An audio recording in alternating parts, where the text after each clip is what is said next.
പുൽവാമ ഭീകരാക്രമണത്തിൽ കൊല്ലപ്പെട്ട 2 ജവാന്മാരുടെ കുടുംബം ചോദിക്കുകയാണ് സർക്കാരിനോട്, ഞങ്ങളുടെ മക്കൾക്ക് വേണ്ടി നിങ്ങൾ എന്താണ് ചെയ്തതെന്ന്, എന്ത് പ്രതികാരമാണ് നിങ്ങൾ ആ തീവ്രവാദികളോട് ചെയ്തിട്ടുള്ളതെന്ന്, അതിനെന്ത് തെളിവാണ് സർക്കാരിൻ്റെ പക്കൽ ഞങ്ങൾക്ക് തരാനുള്ളത് എന്നാണ് ആ കുടുംബം ചോദിക്കുന്നത്.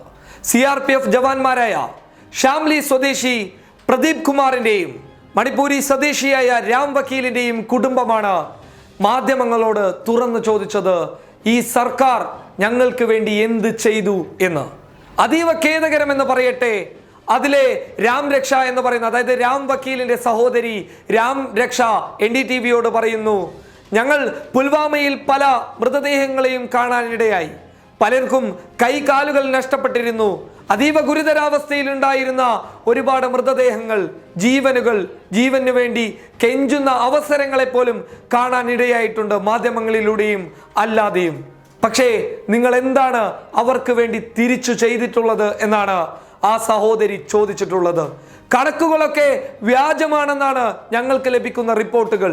രാജ്യം തെളിവ് ചോദിക്കുമ്പോൾ, രാജ്യദ്രോഹിയാക്കുമ്പോൾ ആ സഹോദരിയുടെ വാക്കിന് എത്രത്തോളം പ്രസക്തിയുണ്ട് എന്നുള്ളത് ചിന്തിച്ചാൽ നല്ലത്.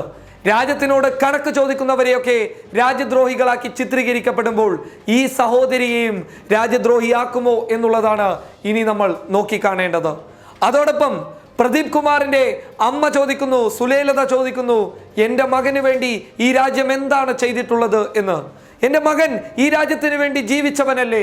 ഈ രാജ്യത്തിന് വേണ്ടി അവസാനം ജീവിതം നൽകി അവൻ യാത്രയായവനല്ലേ? അവനെ കൊന്നവർക്ക് വേണ്ടി, ഈ രാജ്യത്തിന്റെ സംരക്ഷണം ഏറ്റെടുത്ത അവനെ ഇല്ലാതാക്കിയവർക്ക് എന്ത് മറുപടിയാണ് ഈ രാജ്യം നൽകിയതെന്ന് ആ അമ്മ ചോദിക്കുമ്പോൾ കള്ളക്കണക്കുകൾ നൽകി മറുപടി പറയല്ലേ സർക്കാരെ? കൃത്യമായിട്ടുള്ള മറുപടി പറയണം. ഈ രാജ്യത്തിന് വേണ്ടി സേവിക്കാൻ വേണ്ടി, ഈ രാജ്യത്തിനെ കാത്തു സൂക്ഷിക്കാൻ വേണ്ടി, ഈ രാജ്യത്തിൻ്റെ ഐശ്വര്യം സംരക്ഷിക്കാൻ വേണ്ടി ജീവൻ നൽകിയ നമ്മുടെ ജവാന്മാർക്ക് വേണ്ടി തിരിച്ചടിക്കണം. ആ മൃതദേഹങ്ങൾ നമ്മൾ പരസ്യമായി പ്രദർശിപ്പിച്ച് നൽകണം, അല്ലാതെ കള്ളക്കണക്കുകൾ നൽകരുത്. ആ അമ്മയുടെയും സഹോദരിയുടെയും കണ്ണുനീരിന് ഈ രാജ്യം എന്തായാലും വില നൽകേണ്ടതുണ്ട്. ചോദിച്ച ചോദ്യത്തിന് കൃത്യമായ മറുപടി നൽകാൻ രാജ്യത്തെ സർക്കാർ തയ്യാറാവണം. NDTV ഈ അഭിമുഖം സംപ്രേഷണം ചെയ്തപ്പോൾ തീർച്ചയായും അത് കാണുന്ന ഏതൊരാൾക്കും വലിയ വിഷമമുണ്ടായേക്കാം. കാരണം രാജ്യത്തിന് വേണ്ടി ഊണും ഉറക്കവുമില്ലാതെ സംരക്ഷണ വലയം തീർത്ത നമ്മളുടെ ജവാന്മാരെ ഇല്ലാതാക്കിയ ആ കൊടും ഭീകരർ കൊല്ലപ്പെട്ടു എന്നുള്ള വാർത്തയല്ലാതെ അതിന് യാതൊരു തെളിവും ലഭിക്കാത്തിടത്തോളം ആ കുടുംബങ്ങൾക്ക് സമാധാനമാകുമോ? സർക്കാർ ചിന്തിക്കുക, കൃത്യമായിട്ടുള്ള കണക്കുകൾ ജനങ്ങൾക്ക് നൽകുക. News desk public Kerala.